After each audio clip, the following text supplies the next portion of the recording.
Nous avons appris le remplacement à la tête du renseignement militaire, le général de brigade Silas Pacifique Sagouye, qui remplace le colonel Ernest Moussaba, qui était jusqu'ici patron du renseignement militaire. Ceci arrive alors que l'année 2021 a été marquée par plusieurs crimes commis par le renseignement militaire contre des civils, des crimes qui contenaient notamment beaucoup de cas de disparition forcée.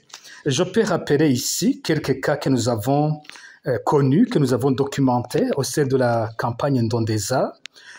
Au mois de juin, nous avons remarqué l'enlèvement et la disparition forcée de Charles Ramenya, un ancien militaire burundais qui s'était converti en évangéliste de l'église anglicane en commune Mabanda, et de maître Tade Kanongeko, enlevé par le renseignement militaire au chef-lieu de la commune Matana en province de Bururi,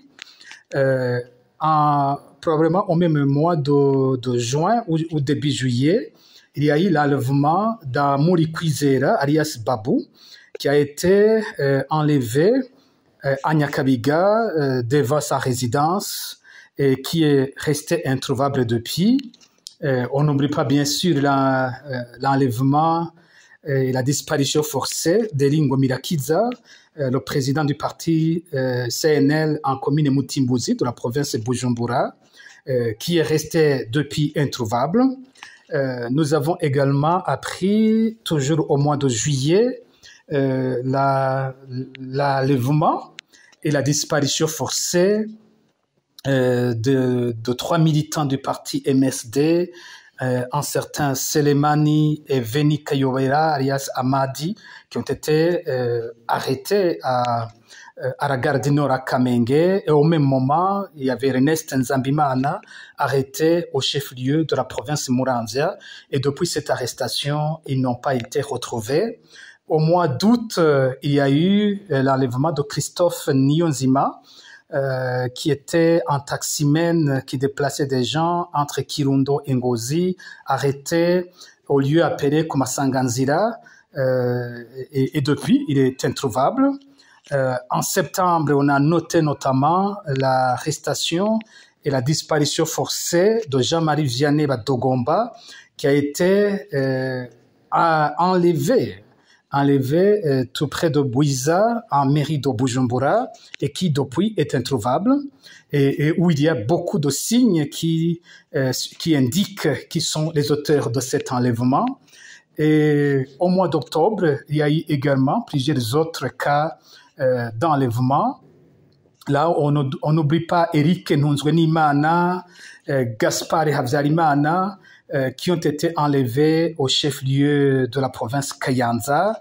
Et le dernier des cas qui a été remarquable, ça a été des enlèvements commis le 12 octobre 2021 à Midodo, sur la colline Muhuzu, de la commune Rumongue, en province de Rumongue.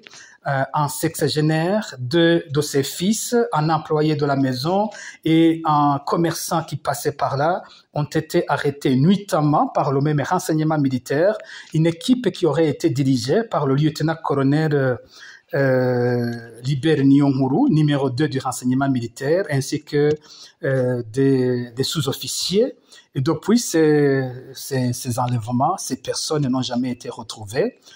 Par après, le numéro 2 du renseignement militaire et 2 sous-officiers du renseignement militaire sont détenus au cachot du service national de renseignement depuis fin octobre 2021.